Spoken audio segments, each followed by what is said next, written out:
संघाई 11 नवंबर 2023 की ठंडी सुबह, जब शहर की व्यस्त सड़कें और चमकती गगनचुंबी इमारतें एक आधुनिक दुनिया का प्रतीक थी।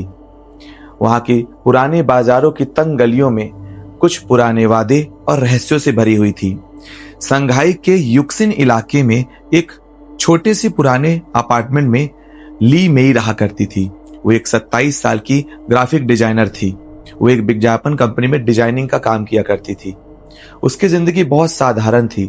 सुबह उठना, कॉफी बनाना और अपनी पालतू बिल्ली लूसी को दुलारना और ऑफिस जाना, शाम को दोस्तों से चैट और रात में नेटफ्लिक्स देखना। लूसी 2 साल की काली बिल्ली थी जिसकी आंखें हरी कलर की थी। उसके फर बहुत ज्यादा सॉफ्ट थे जो कि ली मेई को सुकून पहुंचाते थे। लूसी ली मेई की सबसे अच्छी साथी थी जो उसके अकेलेपन को दूर करती थी।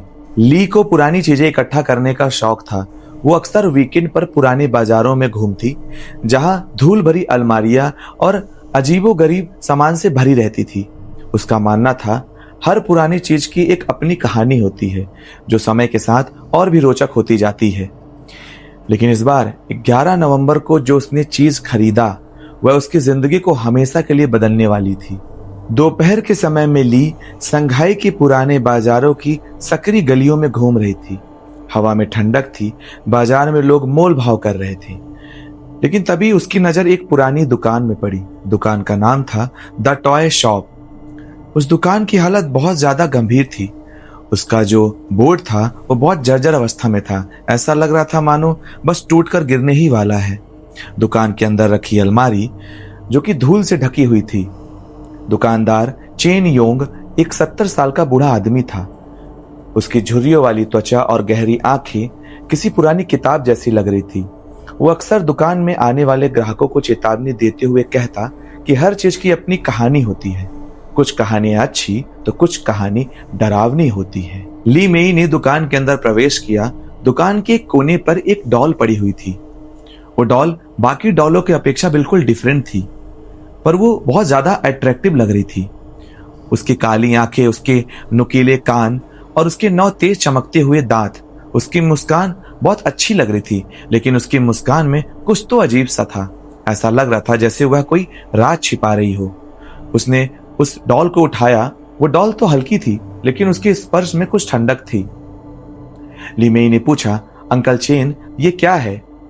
चेन ने गहरी सांस लेते हुए अपनी आंखों को सिकोड़ते हुए बोला, यह लाबूबू है मिस ली। यह एक डिजाइनर टॉय है। 2015 में हांगकांग का एक कलाकार कासिंग लुंग ने इसे बनाई है। नार्डिक लोक कथाओं से प्रेरित, जो कि जंगलों के डेविल और राक्षसों से प्रेरित है। लेकिन वह रुका। उसकी आवाज में डर था। कहते हैं लाबूबू गुड़िया प्राचीन मेसोपोटामियन डीमन पाजुजू की आत्मा से शापित है। पाजुजू एक पुराना राक्षस जो कि तूफान, अकाल, बीमारियां और पजेशन का देवता था। उसकी आकृति नुकीले दांत और चमकते आंख जैसी थी, ठीक इस गुड़िया जैसे ही। ये गुड़िया एक पुराने कलेक्टर की थी जो कि बीजिंग से था। उसने इस गुड़िया को इस दुकान में छोड़कर चला गया। मुझे नहीं पता क्यों उसने ऐसा किया। अगर तुम्हें ये गुड़िया पसंद आ रही है मिस ली, तो आप इसे 100 युआन में ले जाइए, लेकिन सावधान रहना, ये गुड़िया कभी कभी जीवित हो जाती है। ली मेई ने हंसते हुए कहा, क्या अंकल आप भी मजाक करते हो? पाजुजू, ये तो एक पुरानी लोक कथाओं की बात है। ली मेई ने उस गुड़िया को अपने बैग में रखा और लूसी के लिए भी एक खिलौना लिया और अपने घर की ओर निकल पड़ी। घर पहुंचते जब ली मेई कार से उतर रही थी तो उसने अपने बैग को खोला। उसने देखा कि लाबूबू की आंखें चमक रही थी। उसे लगा कि शायद सूरज की रोशनी का रिफ्लेक्शन इसकी आंखों से निकल रहा है और उसने इस बात को नजरअंदाज कर दिया। घर पहुंचकर ली मेई ने गुड़िया को अपने टेबल पर रखा। टेबल पर उसका लैपटॉप, उसके कॉफी का मग और लूसी का फेवरेट खिलौना रखा रहता था। लूसी ने गुड़िया को देखकर फुफकारा और उसके फर खड़े हो गए। वो दौड़कर भागकर कमरे के कोने में जाकर बैठ गई। क्या हुआ लूसी? ये तो बस एक गुड़िया है, ली मेई ने हंसते हुए कहा और लूसी को दुलारने लगी। लूसी उसके हाथों से छटककर दूर भाग गई। ली मेई को लगा शायद लूसी नए सामान को देखकर डर रही है और वह अपने काम में लगी। शाम हुई और ली मेई ने डिनर बनाया। साधारण नूडल और सब्जियां। लूसी जो हमेशा ली मेई के पैरों के पास घूमा करती थी, आज वह उससे दूर दूर घूम रही है। वह बस एकटक गुड़िया को देख रही है। रात को ली मेई जब सो रही थी, उसे किसी की हंसने और फुसफुसाहट की आवाज सुनाई दी। ली मेई चौंक कर जागी। उसने देखा तो चारों तरफ सन्नाटा था, बस बाहर से हवा की आवाज आ रही थी। लूसी, जो कि बिस्तर के नीचे छिपी हुई थी, उसकी गुर्राहट की आवाज सुनाई दे रही थी। ली मेई को लगा शायद वह कोई बुरा सपना देख रही है और वो दोबारा सो गई, लेकिन लूसी रात भर बेचैन रही। अगली सुबह ली मेई ने देखा उसका लैपटॉप टेबल से नीचे गिरा हुआ था। उसकी स्क्रीन पर दरारें आ गई थी। ऐसा लग रहा था जैसे किसी ने उसे जानबूझकर गिराया हो। लाबूबू डॉल टेबल पर ही रखी हुई थी, लेकिन उसकी स्माइल अब और चौड़ी हो गई थी। लूसी, जो कि टेबल के आसपास भी नहीं भटक रही थी, वो दूर से ही गुड़िया को घूर रही थी। ली मेई ने लूसी को गोद पर उठाया और उससे पूछा, क्या हुआ बेबी, तुम डर क्यों रही हो? लूसी उसकी हाथों से छिटक कर उससे दूर भाग गई। ली मेई ने इस बात को नजरअंदाज किया और ऑफिस के लिए तैयार होने चली गई। ऑफिस में ली मेई को बार बार लगा जैसे उसे कोई घूर रहा हो। उसका मन बेचैन हो रहा था, उसका मन काम पे भी नहीं लग रहा था। उसने अपने करीबी दोस्त यांग हाओ को फोन लगाया। यांग हाओ एक 28 साल का सॉफ्टवेयर इंजीनियर जो ली मेई की कंपनी में ही काम करता था। उसने हाओ से कहा, मैंने कल एक लाबूबू गुड़िया ली है, तब से कुछ तो गड़बड़ हो रहा है। लूसी भी बहुत ज्यादा डर रही है। हाओ ने हंसकर बोला, तुम और तुम्हारे एंटीक शौक, तुम एक गुड़िया से डर रही हो? ठीक है, शाम को डिनर पर मिलते हैं और मैं देखता हूँ। शाम को एक छोटे रेस्टोरेंट में ली मेई और वांग हाओ बैठे थे।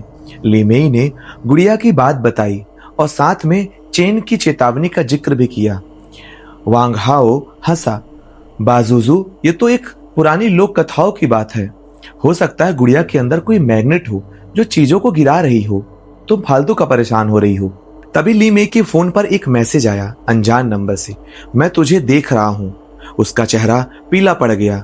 ली मेई ने अपना फोन वांग हाओ को दिखाया। वांग हाओ ने देखा। उसने कहा, हो सकता है ये स्पैम है, इसको ब्लॉक कर दो। ली मेई के मन में डर बैठ गया। उसे ऐसा लग रहा था जैसे रेस्टोरेंट के भीड़ में कोई छाया उसका पीछा कर रही हो। ली मेई घर वापस लौटी। उसने देखा कि घर के दरवाजे पे लूसी उसका इंतजार कर रही थी, लेकिन लूसी ने जैसे ही गुड़िया को देखा वो फिर से गुर्राने लगी और फुफकार कर भाग गई। रात में ली मेई ने गुड़िया को देखा। उसकी आंखें मध्यम लैंप की रोशनी में चमक रही थी। ऐसा लग रहा था जैसे उनमें आग लगी हो। ली मेई ने खुद को समझाया, हो सकता है लैंप की रोशनी के कारण इसकी आंखें चमक रही होगी। ली मेई ने कमरे की लाइट ऑफ की और बिस्तर पे लेटने ही जा रही थी, तभी उसे एक हंसने की आवाज और फुसफुसाहट सुनाई दी। लाबूबू, मैं भूखा हूँ। ली मेई बहुत ज्यादा घबरा जाती है। वो लाइट ऑन करती है और गुड़िया को एक बॉक्स में पैक करके अलमारी में लॉक कर देती है। लूसी बिस्तर के नीचे छिप गई और रात भर उसकी गुर्राहट जारी रही। अगली सुबह जब ली मेई ने अलमारी खोली तो उसने देखा कि बॉक्स का ताला टूटा हुआ था। गुड़िया बॉक्स के अंदर नहीं थी। ली मेई बहुत ज्यादा घबरा जाती है। वो पीछे पलट कर देखती है तो वो क्या देखती है कि गुड़िया टेबल पर बैठी हुई है, लेकिन इस बार उसका चेहरा और भयानक और उसकी स्माइल बहुत ज्यादा क्रीपी हो जाती है। ली मेई की धड़कनें बहुत ज्यादा तेज हो जाती है। वह वांग हाओ को फोन करती है और उसे बोलती है, हाओ, ये गुड़िया अपने आप चल रही है। लूसी भी बहुत ज्यादा डर रही है। वांग हाओ बहुत जल्दी उसके घर पहुंचता है। वांग हाओ आता है और वो देखता है कि गुड़िया सामने टेबल पर रखी हुई है। वो बोलता है, ये गुड़िया तो बहुत ज्यादा क्यूट है, शायद तुम्हारा कोई वहम होगा। लेकिन वांग हाओ ने जैसे उस गुड़िया को उठाया, उसके नुकीले दांतों ने वांग हाओ के हाथों को चुभ लिया। अरे, ये तो बहुत ज्यादा तेज है, वांग हाओ ने घबराते हुए बोला। उसकी एक बूंद जैसे ही जमीन पर टपकी, लूसी वांग हाओ को देख के घुर्राने लगी और ऐसा लग रहा था जैसे लूसी उसे चेतावनी दे रही हो। वे दोनों इंटरनेट पर लाबूबू डॉल के बारे में रिसर्च करने लगी। उन्होंने देखा कि कासिंग लुंग ने इसे 2015 में बनाया था, लेकिन एक छुपे हुए फोरम पे लिखा था, सावधान, कुछ लाबूबू डॉल प्राचीन मेसोपोटामियन डीमन पाजुजू की आत्मा से श्रापित हैं। पाजुजू इंसानों की खुशी और आत्मा चुराता है, उसे अपने घर लेकर मत जाओ। ली मेई का चेहरा पीला पड़ जाता है। उसकी आवाज कांपने लगती है और कांपते हुए आवाज में बोलती है, ये सच नहीं हो सकता है। लूसी लाबूबू डॉल के पास जाती है और तेज से गुर्राने लगती है, लेकिन डॉल अब स्थिर है। उस रात वांग हाओ ली मेई के घर में ही रुका हुआ था। आधी रात में कमरे में छोटे छोटे पैरों की आहट सुनाई दी। ली मेई जागी। उसने कहा, हाओ सुना? वे उठे। तभी अचानक किचन से बर्तन की खटपट की आवाज सुनाई दी। वो दोनों डरते हुए किचन की ओर बढ़े। उन्होंने देखा कि गुड़िया फर्श पर पड़ी हुई है। उसके चेहरे पे लाल दाग है जैसे खून। वांग हाओ ने उसे उठाया और उसने देखा कि गुड़िया के मुंह में मांस के छोटे छोटे टुकड़े फंसे हुए हैं। वांग हाओ ने घबराकर गुड़िया को फर्श में दोबारा फेंक दिया। लूसी गुड़िया पर हमला करने की कोशिश की लेकिन वह गायब हो गई। यह कैसे? ली मेई चीखी। अगले दिन वे दुकानदार चेन के पास गए। चेन ने गुड़िया की कहानी बताई। उसने बताया, यह पाजुजू की आत्मा है। मेसोपोटामिया में उसके मंदिर तोड़े गए, उसकी आत्मा भटकती है और यह गुड़िया उसका ठिकाना है। वह आत्माओं का भूखा है और वह पालतू जानवरों से शुरू करता है। ली मेई डर गई। लूसी चेन ने सर हिलाया और सावधान रहने के लिए सतर्क किया। घर लौटकर ली मेई ने गुड़िया को जलाने की कोशिश की, लेकिन जैसे ही उसने माचिस जलाया, कमरे के अंदर एक ठंडी हवा का झोंका आया। लाबूबू डॉल की आंखें अब बिल्कुल लाल हो चुकी थी। कमरे का दरवाजा अपने आप बंद हो गया। ली मेई को ऐसा लग रहा था जैसे कोई नुकीले नाखून उसे छू रहे हैं। ली मेई ने पलट कर देखा तो लाबूबू डॉल अब हवा में तैर रही थी। उसकी आंखें बिल्कुल लाल थी, उसका चेहरा बहुत ज्यादा विकृत हो चुका था और उसके दांत बहुत चमकीले और चोखीने हो चुके थे। ली मेई की चीखें कमरे के अंदर गूंज रही थी। वांग हाओ ने दरवाजा तोड़ा और लाबूबू डॉल को पकड़ के दीवार पे दे मारा।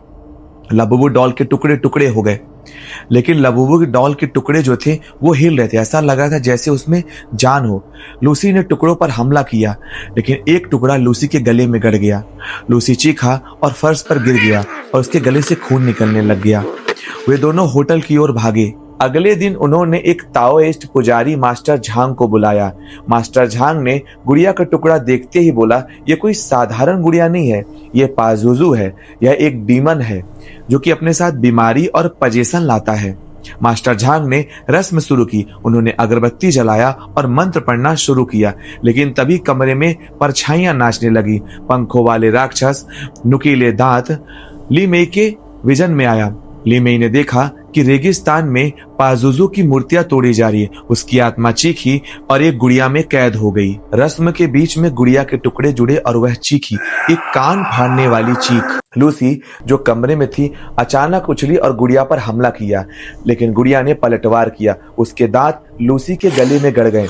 लूसी की चीख पूरे कमरे में गूंज रही थी। उसका खून पूरे कमरे पर बिखर रहा था। वांग हाओ ने गुड़िया को पकड़ने की कोशिश की, लेकिन उसकी मजबूती बहुत ज्यादा थी।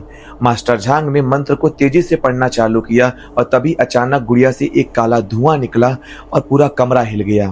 वो काला धुआं अब लूसी में समा गया। लूसी की आंखें अब बिल्कुल लाल हो चुकी थी। वो गुर्रा रही थी। उसने गुर्रा कर ली मेई पर झपट्टा मारा। लूसी अब पाजुजू के कब्जे में थी।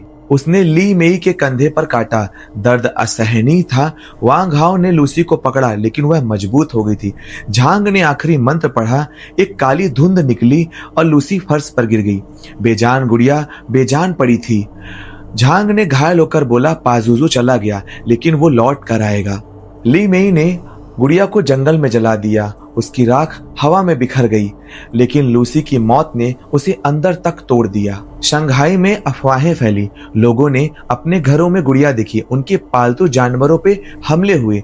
खबरों में बताया गया कि रहस्यमयी हमले हो रहे हैं, जहां जानवरों के गलों पर नुकीले दांत और पंखों के निशान मिलते हैं। क्या यह सिर्फ कहानी है?